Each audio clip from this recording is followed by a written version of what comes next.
माझं नाव विवेक तांगुद रायरे, राहणार इंदिरा कॉलनी.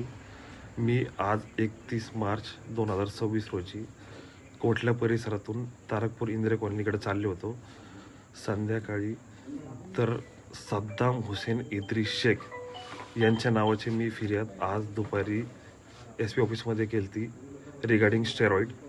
तर त्यांनी अंधार बघून राधाबाई कॉलेजची इथं अडवल्याच्या नंतर विचारलं कि तुमने हमारे खिलाफ SP ऑफिस में स्टेरॉइड के रिगार्डिंग तक्रार क्यों दी.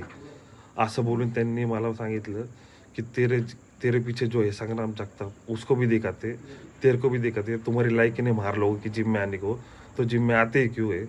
असं बोलून त्यांनी 7 ते 8 जणांनी मिळून पिस्टलनी माझ्या डोक्यावर, माझ्या नाकावर आणि माझ्या पाठीवर धारदार शस्त्रांनी वार केले. मी अनकॉन्शियस झालो. मला काही सुधारलं नाही. मी माझ्या पूर्ण रस्त्यात पळत होतो. एकाने मला मदत नाही केली. सगळ्यांनी मला माझं नाव विचारलं. कोणी मला फोन लावून नाही दिला. आणि मी माझ्या त्याच अवस्थेत मी माझ्या मित्राला फोन केला.